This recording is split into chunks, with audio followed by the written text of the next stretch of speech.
Otra vez por acá, saludo a todos los que sintonizan en esta hora, otro en vivo más. Hoy pues, como pueden ver, tengo a mis espaldas ahí la portada de la novela El reinado del desolador.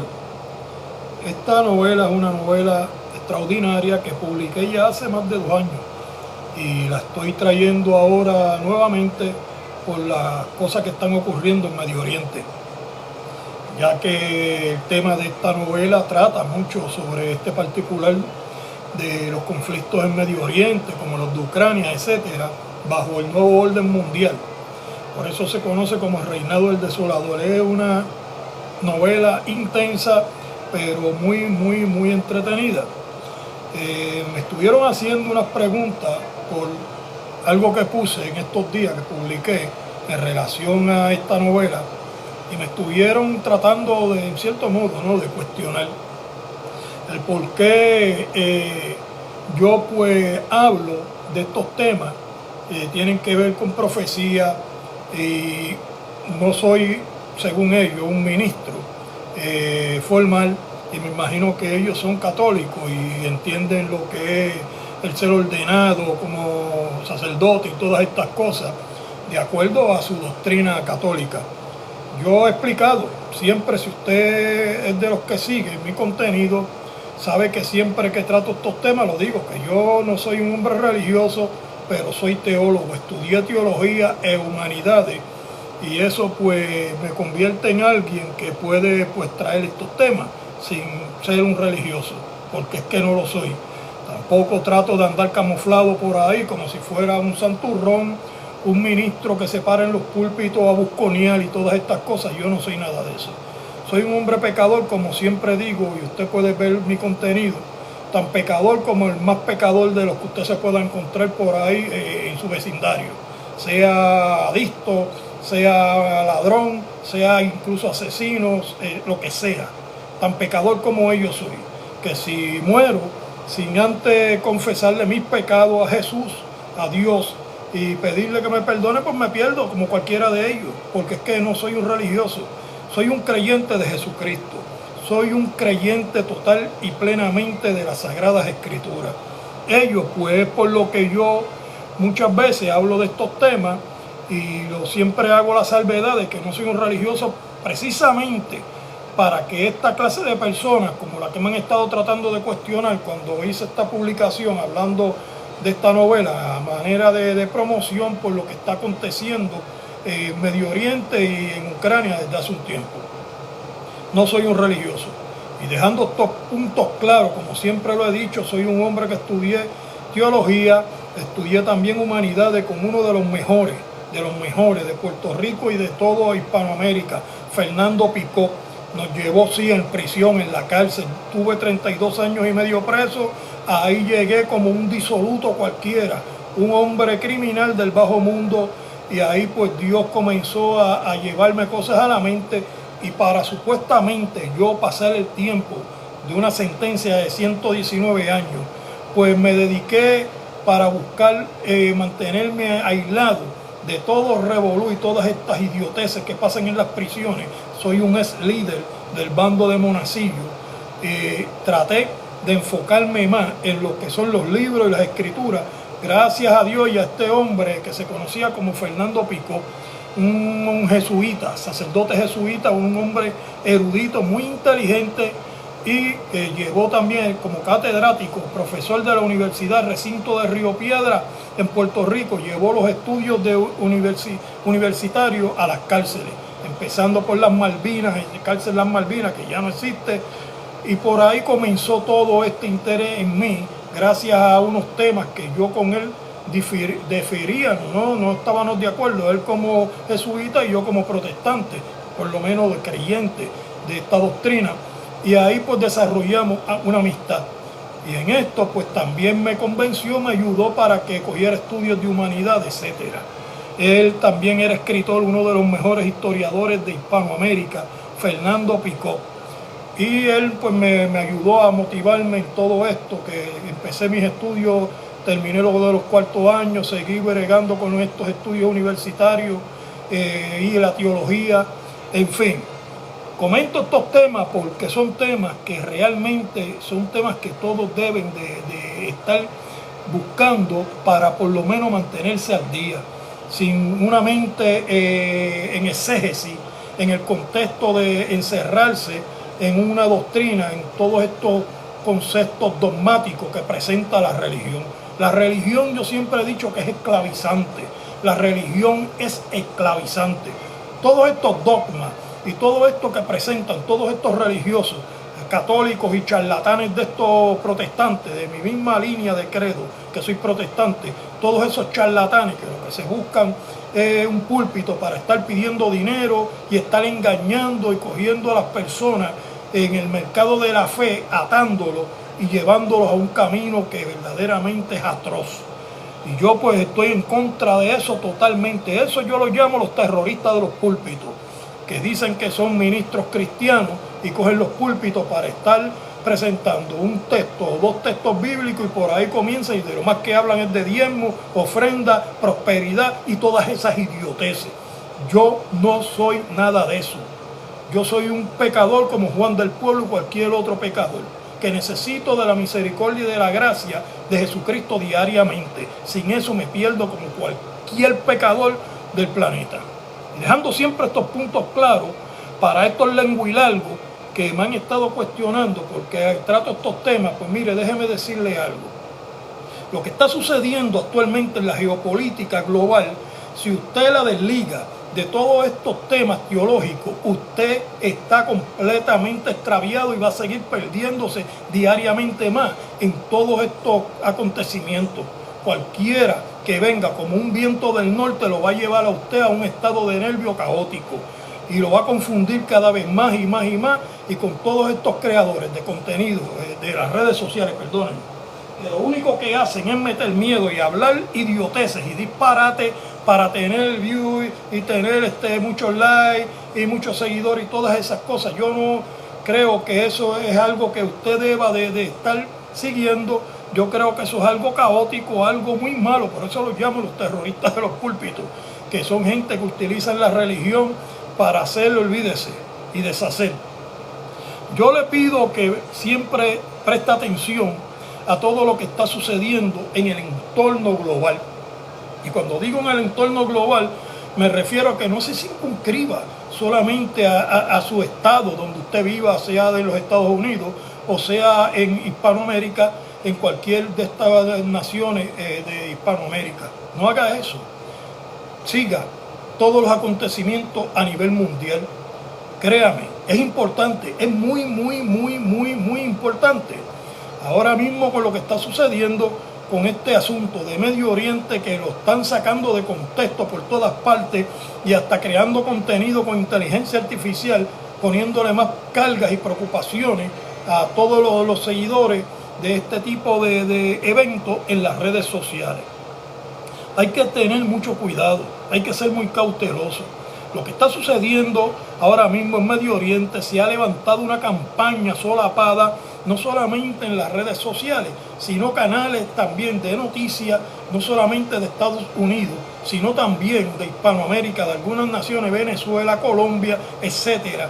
Están utilizando esos foros de televisión para llevar desinformación, para poner como que Israel es un terrorista, que lo que están haciendo es atroz y todas esas cosas. Miren, cuando usted está pendiente a las noticias, usted se da de cuenta de situaciones como esto que le voy a traer ahora como ejemplo. Cuando empezó el conflicto entre Israel con esta gente de Gaza en Palestina, ustedes recordarán, si ustedes han estado pendientes, que hubo un problema donde había un hospital, que bajo el hospital lo tenían como un centro de mando de estas personas, ustedes saben, de los de la T, que estaban atentando desde ese octubre, cuando entraron a Israel en una actividad civil y cometieron una masacre y se llevaron un sinnúmero de personas secuestradas. A raíz de eso, cuando comienzan todos estos contraataques y toda la inteligencia que se comenzó a hacer no solo de Israel, sino de la CIA, etcétera, se descubre que en uno de los hospitales más grandes en Palestina, en esa área de Gaza, debajo de ese hospital había un centro de mando de esta gente de la T. ¿Usted recuerda eso? que después que derrumban y que se comienzan los ataques, se confirma que sí, encontraron un sinnúmero de túneles que pasaban por debajo del hospital, etcétera, y todo eso fue documentado y presentado ante todas las cámaras de televisión del mundo. Todos lo vieron, lo que al principio criticaron, pero ¿cómo va a ser eso un hospital? Lo que se había alegado, después le presentaron evidencia contundente. Túneles, grabaron los túneles, todo lo mostraron. Ahora, si usted está siguiendo lo que le estoy explicando, usted ve lo que pasó hace apenas 2 días, que bombardearon un hospital en Israel, donde salieron gente herida, pudieron evacuar a tiempo y salvaron muchísimas vidas. Pero usted ve entonces lo que pasa luego, al día siguiente, inmediatamente, desde Irán. Presentaron por las pantallas de televisión en Irán, los noticieros, al hospital, y que debajo del hospital, según ellos, había una base militar, ahí donde los israelíes, ahí estaban fraguando todo para atacar a Irán. Lo presentaron a sí mismo, y usted, si sigue esto, lo habrá visto. Eso es una mentira que ellos toman para ellos ripostar y presentarle al mundo, que lo que Israel había alegado de Gaza, del hospital que presentó documentación, pruebas, videos y todo, luego que bombardean, que había un centro de mando bajo el hospital, que lo estaban utilizando los de la T. Ahora esta gente de Irán, para justificarse ellos de lo que hicieron con este edificio de hospital, están poniendo algo similar, como que en Israel tenían bajo de este hospital una base militar. ¿Usted entiende por dónde voy? Usted tiene que estar pendiente a lo que está aconteciendo a nivel global, y si usted es de las personas que les gusta comentar y compartir para que usted tenga por lo menos se pueda documentar y lo que usted vaya a exponer sea claro, no confunda, y lo que esté trayendo sea toda honestidad, que nadie pueda cuestionarlo, y el que lo quiera cuestionar usted lo pueda refutar con hechos, no con argumentos frívolos e infundados, no. Lo que yo le estoy trayendo, si usted ha sido seguidor de todo lo que está aconteciendo en Medio Oriente, sabe exactamente de lo que le estoy hablando y que tengo razón. Por eso es que es importante que se esté pendiente, porque lo que suceda en Medio Oriente nos va a afectar mucho más a todos a nivel global de lo que está sucediendo ahora entre Ucrania y la Federación Rusa. Va a afectarnos mucho más, no solamente por aquello del petróleo, el gas, no solamente por eso, sino porque ese es el detonante de algo que se va a empezar a cuajar desde ya, que es lo que se conoce como las coaliciones, donde van a tomar bando, partido de un lado y del otro, y para evitar un enfrentamiento global, nuclear, donde nadie va a sobrevivir, todos tienen entonces que sentarse y entrar en un consenso, en un acuerdo común, y ahí es donde viene lo que se conoce como una paz, según ellos, duradera. Entonces, tengo que entrar inevitablemente a lo que es la teología. El apóstol Pablo, en este contexto, dice: cuando digan paz y seguridad, vendrá destrucción repentina. ¿Entiende de lo que yo le estoy hablando? ¿Está siguiendo lo que yo le estoy explicando? Habla también el capítulo 9 del libro del profeta Daniel, que esa semana habrá también un tratado de paz, un pacto que se hará con todas las naciones. Dice, con muchedumbres de gente, de naciones, de todas partes. Y dice que se hará un tratado de paz, y que entonces, cuando ya todo esté hecho, que todos digan paz y seguridad, que ya se acabaron estas guerrillas, porque todos entraron en un consenso y todos hicieron un acuerdo de paz para un cese y desista de invasiones y de contraataques, ya sea con misiles de alto alcance, etcétera. Entonces todos van a llegar a un acuerdo, un consenso en donde va a haber un tratado de paz. Entonces dice ese capítulo 9 que en esa misma semana va a aparecer un personaje que va a llegar con muchedumbre de gente, muchedumbre. Y cuando habla de esto, a lo que se refiere es que va a llegar con mucha gente de diversas naciones a un acuerdo, y que dice que va a confirmar por 7 años más ese consenso y esa paz, ese tratado de paz que se va a cuajar para finalizar con todo esto que está aconteciendo en Medio Oriente, todas estas guerras, y evitar un enfrentamiento entre los seguidores y los que apoyan a Irán y los que apoyan a Israel, que puede ser un cataclismo nuclear espantoso. Eso pues se va a concretar y se va a llegar a un acuerdo en un tratado. Pero dice que después va a llegar ese hombre, ese personaje, acompañado de muchedumbre de gente. Y va a confirmar, dice que va a confirmar por una semana más. Puede leerlo en el capítulo 9 del libro del profeta Daniel, versículo 27. Dice que lo va a confirmar por una semana más ese tratado de paz, que va a llegar después de todos estos conflictos que empezaron ya, que los estamos viendo en Israel con Irán. ¿Por qué es importante? Porque es en la entrada del nuevo orden mundial donde va a haber un consenso, y a raíz de este consenso se va a formar un nuevo orden mundial. Es lo que esta gente de la Federación Rusa han estado tratando desde hace tiempo de impulsar, que ellos lo llaman un gobierno multipolar, donde ya no va a tener el liderato absoluto los Estados Unidos, sino que en adelante va a haber lo que se conoce como, todos en consenso, una especie de ONU, pero mayor.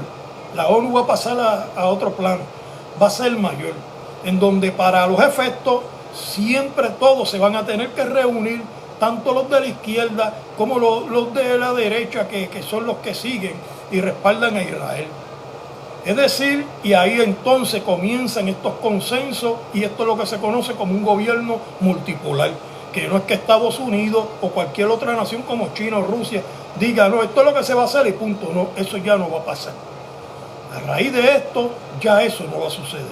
Para evitar estos enfrentamientos y que exista un detonante que lleve a la humanidad a un cataclismo nuclear, con todas estas superpotencias industrializadas con capacidad nuclear, ahora entonces va a haber un nuevo orden mundial en donde, como un gobierno multipolar a nivel global, todos van a entrar en consenso y se van a discutir todos los temas y por votación. Ahí va a ser lo que se conoce como el nuevo orden mundial. Cuando usted entra al libro del profeta Daniel, en ese versículo, en ese capítulo 2 del libro del profeta Daniel, desde el versículo 41 en adelante hasta el 43 por ahí, usted va a entender lo mejor. Dice que se van a unir en ese tiempo como un reino que surge luego de la desaparición, que se desapareció el imperio romano. Dice que va entonces a llegar un nuevo imperio, pero que no va a ser un imperio como el imperio romano. Dice que va a salir de ahí, pero no va a ser así, no van a conquistar, sino que va a ser de consenso. Dice que como el hierro y el barro no mezclarán, esta alianza no va a mezclar como el hierro y el barro por ideología, porque, por ejemplo, los que apoyan ahora mismo a Irán, China, Rusia, Corea del Norte, todas estas personas, cuando usted los busca, son de la izquierda, comunistas, etcétera. Cuando usted entonces ve los que apoyan a Israel, como esta gente de Occidente, Europa, son de la derecha, creen en la democracia, en el capitalismo, etcétera. Por eso dice ese verso de esa profecía del capítulo 2 del libro de Daniel, que como el hierro y el barro no van a mezclar, pero que harán una alianza humana. Así lo dice, que como el hierro y el barro no mezclarán, porque son dos ideologías encontradas, pero que harán una alianza humana, que es lo que compondrá a ese nuevo imperio que viene después del imperio romano, que ya desapareció el imperio de hierro. Así que lo que falta es este imperio que menciona esta profecía, que como el hierro y el barro no mezclarán, pero que harán, y lo dice explícitamente, textualmente, una alianza humana, no un imperio con un emperador que va a conquistar el planeta, no. Dice una alianza humana. Cuando habla de una alianza humana, está hablando precisamente de un gobierno multipolar, es decir, un nuevo sistema global de gobierno global, que para dirigir todo lo que comprenda el planeta con las guerras, cualquier decisión que se vaya a tomar, tiene que haber un consenso entre todas estas superpotencias con capacidad nuclear. Un gobierno multipolar donde todos van a tener voz y voto, y no va a haber uno que vote, que tenga más votos que el otro y que tenga más poder. se van a sentar en una alianza humana. Ahora fíjese bien, en contexto de ese capítulo 2, donde habla de esta alianza humana, dice que ahí mismo, donde está ese capítulo 2 de esta alianza humana, usted lo lleva en contexto con el capítulo 9, versículo 27 del profeta Daniel, y ahí también vemos una persona que va a aparecer, que va a ser quien va a presidir a esta alianza que se va a formar. Porque como toda alianza, ahora mismo usted, por ejemplo, para poner un ejemplo, usted mira lo que es el mercado común europeo. El mercado común europeo son naciones europeas, pero todos en común siempre tienen en un gobierno rotativo a un presidente que dirige, preside este común acuerdo de lo que se conoce como el mercado común europeo. En este contexto, cuando entonces vemos este gobierno que va a ser una alianza humana, un gobierno multipolar, van a necesitar también de una manera rotativa a un presidente que de cierto tiempo a cierto tiempo le caiga a él la presidencia, otro tiempo entonces sucesivamente un gobierno rotativo, como ahora mismo lo presenta el mercado común europeo, por un ejemplo que pongo. En el momento que caiga esta formación de este gobierno multipolar, que va a ser un gobierno que como el hierro y el barro no mezcle, ahí va a haber unas elecciones para coger el primero que va a dirigir, que va a presidir a esta alianza humana, que habla ese capítulo 2 del libro del profeta Daniel, de la que ya le he estado haciendo mención. Entonces usted lo que va a estar pendiente es lo que ocurre, que menciona el capítulo 17 del libro de Apocalipsis. El capítulo 17 del libro de Apocalipsis presenta en Europa lo que se conoce como unas elecciones europeas. Unas elecciones europeas que representa, que está tipificada en 12 cuernos. Es decir, de ahí pues entonces sale un cuerno que derrumba a otros dos, y ese es la persona que va a dirigir, porque es una elección. Y cuando dice que un cuerno sube y tumba a otros dos, es que salió electo. Como lo dice el capítulo 6 del libro de Apocalipsis, que sale en un caballo blanco para vencer y salió venciendo, con una corona, un arco que es fuerza. Es eso a lo que se refiere. En este capítulo 17 del libro de Apocalipsis, lo que está exponiendo claramente es que va a haber unas elecciones. Y entonces usted, cuando sigue leyendo ese capítulo que dice de Apocalipsis, dice que le darán todo su poder en esa nación europea, todas estas naciones, a esa persona, porque así Dios lo propuso en el corazón de ellos. Así mismo está escrito. Esa persona es la que entonces va a salir en representación de todo el corredor europeo. ¿Por qué? De todo el corredor europeo. ¿Por qué es importante esas elecciones para que elijan esa persona? Porque la profecía de Daniel dice que este imperio es una secuencia del antiguo imperio romano. Es una secuencia, son los dedos de los pies que tipificaban del sueño del gigante Nabucodonosor. Los pies tipificaban a Roma, al imperio romano. Y son los dedos ahora de donde surge un nuevo imperio que, como el hierro y el barro no mezclarán, pero habrá una alianza humana. Así que para entrar en esa alianza humana, Europa va a necesitar a un líder que entre representándolos a todos, como ahora mismo está el mercado común europeo, que escogen un líder que los representa a toda Europa. Pero en esta ocasión ese líder no solamente va a representar en el mercado común europeo a toda Europa. Usted lee el capítulo 17 y ahí lo dice claramente, que ellos los eligieron y ellos le van a entregar todo el poder, todo su poder a ese líder. Porque ese líder es el que va a llevar a Europa a hacer una alianza humana con los reyes del Oriente, es decir, con todas estas personas que ahora mismo están en el PRI, que tiene a Rusia, tiene a China, tiene a Corea del Norte, etcétera, una alianza humana con ellos. Y dice que como el hierro y el barro no mezclarán, porque este hombre representa lo que es el occidente europeo, lo que es la democracia, lo que es el capitalismo, mientras que los de reyes del Oriente representan la izquierda, el comunismo, etcétera. ¿Me sigue por donde voy? Y ahí entonces entra ese mismo líder europeo, es el que va a tener la presidencia de los primeros 7 años de todo este andamiaje y de toda esta maquinaria global en un mercado multipolar. Él es el que entonces llega, que dice el capítulo 9, versículo 27 de la profecía del profeta Daniel, del libro de Daniel, llega acompañado de multitudes de gente para confirmar el pacto que se va a hacer ahora después de todo lo que está sucediendo con esta guerra entre Israel e Irán. Que se hace un pacto, un acuerdo, un tratado, un cesarfuego para evitar que las naciones que respaldan a Irán y los que respaldan a Israel entren y se desate una guerra nuclear. Ese tratado lo va a confirmar entonces ese hombre que eligen en Europa. Que entonces él, cuando se haga el tratado de esta alianza humana con los reyes del Oriente, él va a presidir por 7 años en un gobierno rotativo multipolar, va a presidir toda esta alianza.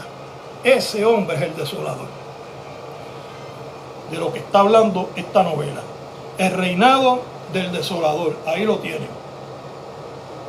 De eso es de lo que se trata esta novela. Lo que le estoy explicando está todo dramatizado en esta novela. Con personajes que yo tengo obviamente que inventar como personajes ficticios para darle vida y explicar en una novela todo lo que le acabo de explicar a ustedes, lo que les estoy hablando. Terrorismo, hay muchísima acción, todos los elementos de una novela exquisita para disfrutarse. Todos los elementos, mientras usted va aprendiendo y va viendo lo que son las escatologías reales de las profecías de lo que está sucediendo ahora y lo que va a acontecer. Reales, nada de ficción, reales. Y esto es lo que está escrito en esta novela. No tiene que ser un religioso para leerla. Lo que tiene que ser una persona que esté interesado en la geopolítica a nivel global y todo lo que va a acontecer. Estas son las respuestas que yo pues le explico también a estas personas que me estuvieron cuestionando. Yo lo que quiero que usted entienda es que lo que está sucediendo lo va a marcar a usted y a toda su familia, a todo mortal en este planeta. De esto no nos libramos nadie. Sabemos que mis hermanos protestantes están esperando el arrebatamiento de la iglesia, que se supone que en cualquier momento surja, de acuerdo a lo que a ellos pues lo han estado doctrinando desde hace mucho tiempo.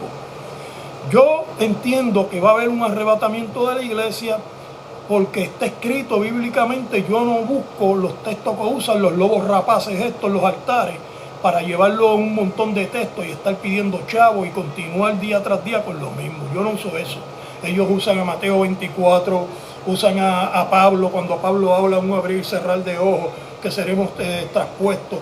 Ellos usan todo eso y muchas veces acomodándolo de una manera de acuerdo a lo que ellos traman para enriquecerse y mantener a personas soyugados y todas esas cosas.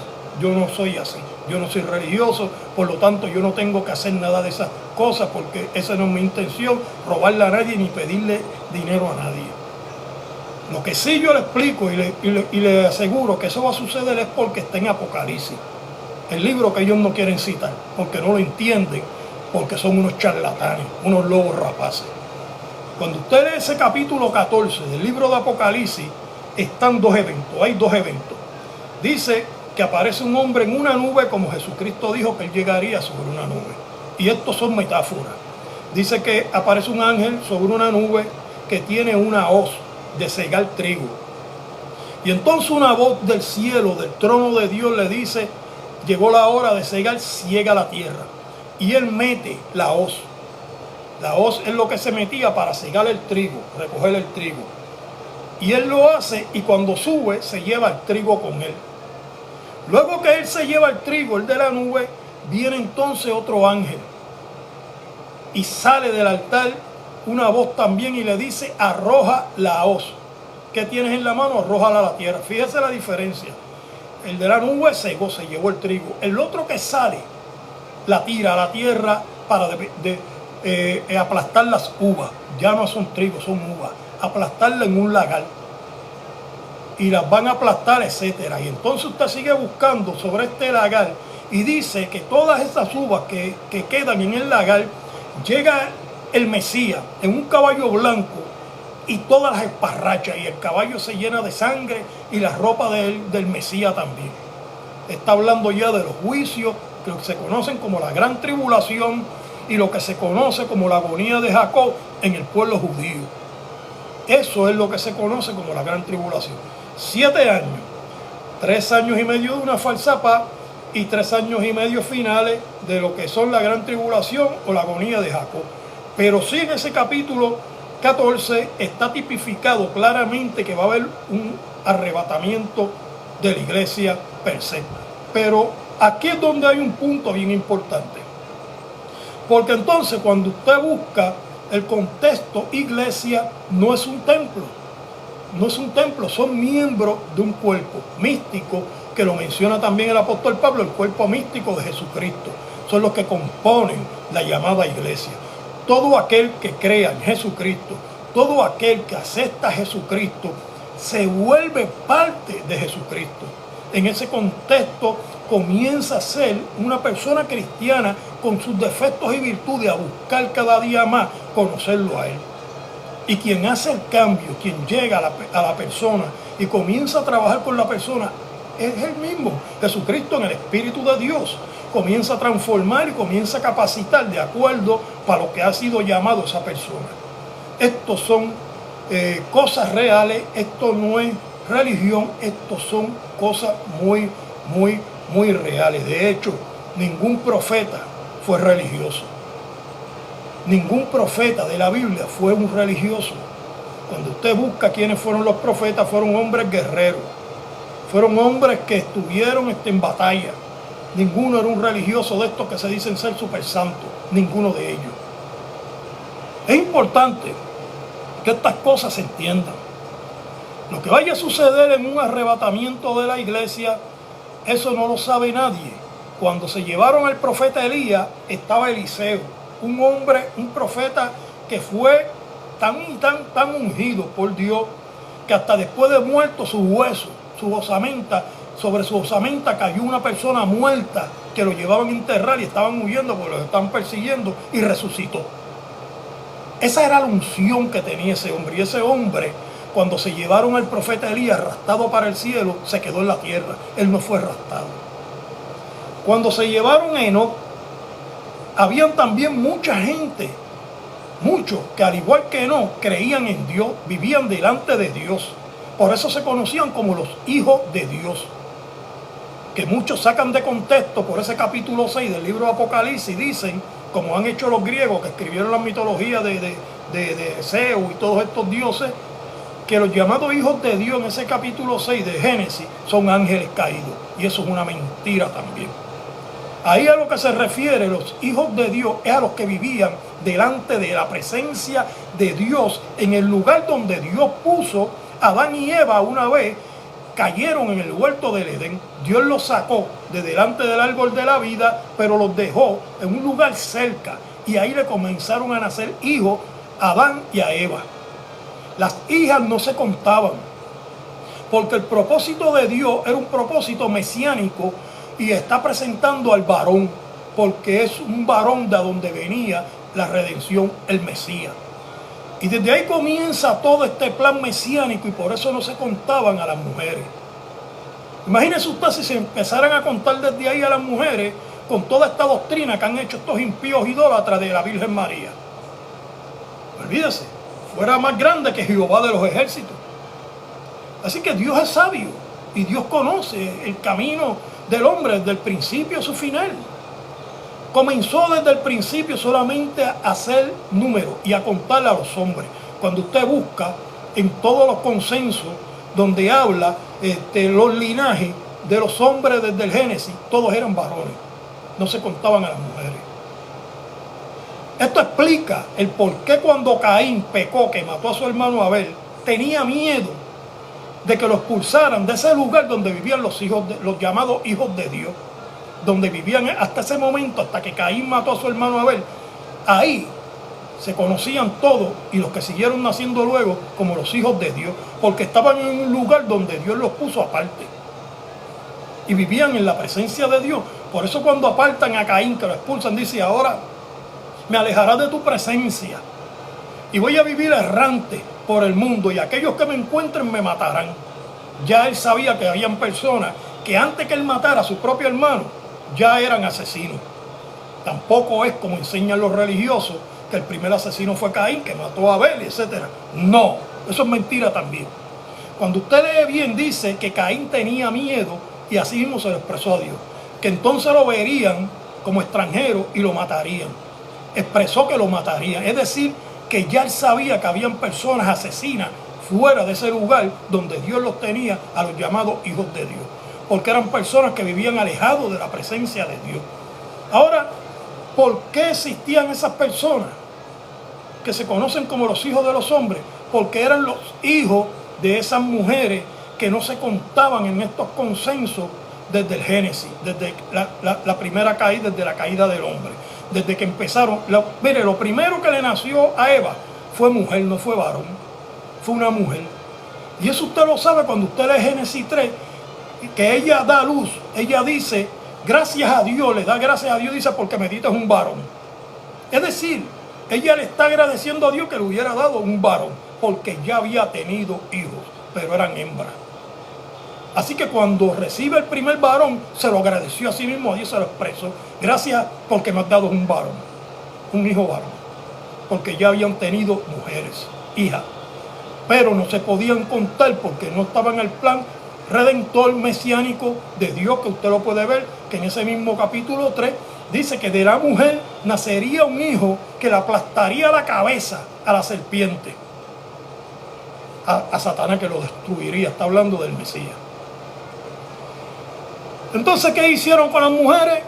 Las expulsaban de ese lugar. No, pero es que eso es imposible. Eso es una impiedad bárbara. Pues mire, déjeme decirle que sí, las expulsaban. ¿Que Dios estuvo de acuerdo? Por supuesto. Dios conoce todo. Y lo que se iba a formar, hay un propósito en todo. Pero eran expulsadas. La única mujer que tenía que quedar ahí, que iba a ser madre de todos los seres humanos, como dice Génesis, era Eva. ¿Por qué Eva? Porque tenía que contarse el linaje de donde venía el Mesías. Un linaje casto, directo, que no se iba a salir de ella. Desde ella se contaban todos hombres en adelante en los consensos. Pero estas mujeres, que eran las hijas de Adán, eran expulsadas. Pero entonces, ¿cómo nacieron hombres si fueron expulsadas mujeres? Entonces eran mujeres. Relaciones con su padre. Usted dirá, wow, pero esto es increíble. ¿Cómo este hombre se va a atrever a decir eso? Mire lo que pasó con Lot. Cuando Dios los libró de la destrucción de Sodoma y Gomorra y las otras naciones de la llanura, que subieron al monte donde los enviaron. Sus hijas lo emborracharon porque no había más hombres alrededor y tuvieron relaciones sexuales con su padre. Esas cosas sucedían en esos tiempos. Eso no era nada nuevo. Hoy en día todo esto está clasificado como incesto y todas estas clasificaciones llegan después que se escriben leyes. En aquel entonces no existía eso. Las mujeres que se expulsaban estaban preñadas. Cuando usted busca también lo que sucedió por eso eran expulsadas, precisamente porque no se podían quedar ahí, porque interrumpía el propósito mesiánico y eran echadas. Nacían hijos fuera de la presencia de Dios. No estaban entre los hijos de Dios, y ahí es donde usted tiene que ver los hijos de los hombres y los hijos de Dios. Dos clases, dos grupos, pero eran hijos todos de Adán y Eva. Cuando usted lo lee en Génesis, sí lo dice, que Eva es la madre de todo ser humano sobre la faz de la tierra. Pasó algo similar cuando Abraham preña, después que se pone celosa Sara, cuando Abraham preñó a su sierva, Abraham la tuvo que expulsar preñada de su casa. También la expulsó, para no interrumpir otro propósito más que seguía la línea mesiánica con Isaac. ¿Me sigue por dónde voy? Aún así, se le presentó en el desierto el ángel de Jehová a Agar, la sierva de Abraham, que fue expulsada preñada, es decir, con su hijo Ismael, ya le había nacido. Fue expulsada. Y hubo una promesa de prosperidad para ellos. Dios no los desamparó, a pesar de que Dios permitió de que fuera expulsada de la casa de Abraham, para no interrumpir el plan mesiánico. Es lo mismo que ocurre al principio. Por eso usted ve el capítulo 6 del libro de Génesis, que dice que las hijas que los hijos de Dios vieron a las hijas del hombre hermosa y se llegaron a ella. Y por ahí comienza todo un debacle. ¿Por qué? Porque es como ahora mismo usted ve la iglesia. De ahí es donde salen estos principios doctrinales que Pablo enseña, el apóstol Pablo, que los católicos han sacado de contexto, del yugo desigual. El apóstol Pablo habla del yugo desigual en ese mismo contexto. Los hijos de Dios, que eran los que permanecían delante de la presencia de Dios, en el lugar donde Dios los puso y de donde Dios echó a Caín, para que viviera con los hijos de los hombres, que él le tenía miedo, que decía que lo iban a matar. Y Dios tuvo que ponerle una marca a Caín, para que cuando lo vieran, aquella gente que vieran esa marca, no se atrevieran a tocarlo, es decir, porque ya ellos conocían la marca de Dios. Ellos también eran parte, salían también de Dios, conocían la marca. Por eso Dios le puso la marca, para cuando ellos la vieran, este no se puede tocar. Porque la conocían, a pesar de que ellos vivían de espalda a Dios. Pero eran los hijos de los hombres. Cuando se une, en esta unión que habla el capítulo 6 de Génesis, esto es lo que se conoce como yugo desigual en el Nuevo Testamento, que habla el apóstol Pablo, que los cristianos, las mujeres que se han entregado a Jesucristo y los hombres no pueden hacer yugos desiguales con los inconversos, es decir, con la gente del mundo, dos clases, iglesia y mundo. Los hijos de Dios, como lo llama el Nuevo Testamento, a los cristianos y los inconversos que están apartados de la iglesia, que dicen que están apartados por cuestiones religiosas de delante de Dios. Es exactamente lo mismo. Nada de eso que eran ángeles, que si se cayeron los hijos de Dios, eso no es verdad. Eso es una mentira, y desde ahí es donde comienzan los griegos a crear lo que se conoce como todas estas, que ellos presentan, los dioses del Olimpo y todas estas cosas de sus mitologías. Y esto es bueno que usted lo entienda, esto es teología. Y estas son cosas importantes, no tiene que ser un religioso, al contrario. Si usted conoce la teología, usted no cae envuelto en todas estas patrañas y en el engaño de los religiosos. Más religioso que Satanás, usted no va a encontrar a nadie sobre la faz de la tierra, créame. El más religioso de toda la creación, de todo, es Satanás. Usted dirá, pero este va a seguir, que hombre más atrevido pero es que es la verdad. Satanás era el querubín, que lo llaman perfecto, el que dirigía los devocionales en el cielo. Todo lo relacionado a la música, a los devocionales, él era el querubín encargado de todos esos devocionales. Así que más religioso que él, usted no va a encontrar a ningún ser humano sobre la faz de la tierra. La religión es esclavizante, es un yugo que le ponen al hombre para sacarlo del foco, de la óptica correcta que Dios quiere que el hombre mantenga. Por eso Jesucristo dijo que, explicando claramente, que cuando a él lo conocen, dice, y conoceréis la verdad, y la verdad los hará libre de todo yugo, de todo dogma. A los fariseos le dijo, ustedes recorren mar y tierra para ser un prosélito, es decir, para convertir a una persona que no era religioso en un religioso más. Y dice, y una vez lo convierten en religioso con su prosélito, lo convierten 2 veces más hijo del diablo. Jesucristo lo dijo, no lo digo yo, que estoy repitiendo lo que dijo Jesucristo, porque la religión es esclavizante. ¿Puede entender de lo que le estoy hablando? Es importante, muy importante, que ustedes sigan todo lo que está aconteciendo a nivel mundial con este asunto de la geopolítica, pero es muy importante, más importante todavía, que se interesen en entender las profecías.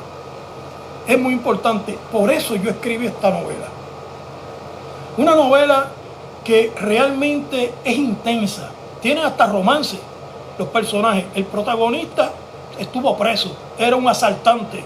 En Puerto Rico asaltaban joyería, eran delincuentes. Hubo una traición en ese grupo, ellos eran un grupo, y lo traicionaron y estuvo preso 12 años. Cuando sale, conoce a su compañera, la gata, una mecánica que es conductora de carros de carrera clandestina. Y por ahí se desata todo. Ellos llegan hasta Medio Oriente porque ellos los comienzan a perseguir por un robo que a él lo llevan obligado a hacer. A él lo secuestran cuando él sale de prisión. Lo secuestran sus antiguos compinches y lo llevan secuestrado para que abra una caja fuerte en una mansión de un judío, es agente del Mossad en Puerto Rico. Y cuando abren la caja fuerte, en esa caja fuerte sustraen un disco duro. Ellos estaban buscando dinero y no entendían lo que era eso. Era una recopilación, una investigación de muchos años que ese hombre del Mossad había hecho cuando estaba en el Mossad con su compañero, que lo asesinaron también por ese disque, donde él descubre todo lo tratado, todo lo relacionado al nuevo orden mundial, y ese hombre que ya está apareciendo según la novela, que se iba a convertir posteriormente en el desolador, el anticristo. Y por eso los comienzan a perseguir para matarlo y recuperar ese disco. Y llega ese hombre, se lleva a estas personas a Israel para protegerlo con el Mossad. Por ahí se desata todo, mucho terrorismo, atentado, guerra. Es bien importante, es una novela intensa, riquísima, que usted la va a disfrutar mucho, pero va a aprender todo lo que le estoy hablando, de la teología, lo relacionado ahora mismo con todos los acontecimientos con Israel e Irán y lo que va a suceder. Este nuevo orden mundial que va a traer un gobierno que se conoce como este tratado humano, que va a hacer que como hierro y el barro no mezclaran, como lo dice el capítulo 2 de Daniel, del profeta Daniel. Es bien, pero que es bien importante que usted pueda entender todo esto. Por eso yo traigo de nuevo esta novela, después que la escribí hace más de 2 años, por las cosas que están aconteciendo, que ya yo tengo registrado en esa novela. Ahí usted va a encontrar todo este tema y cómo van a ocurrir las cosas y lo que tenemos que esperar. Pásela bien, Dios los bendiga, gracias por su sintonía.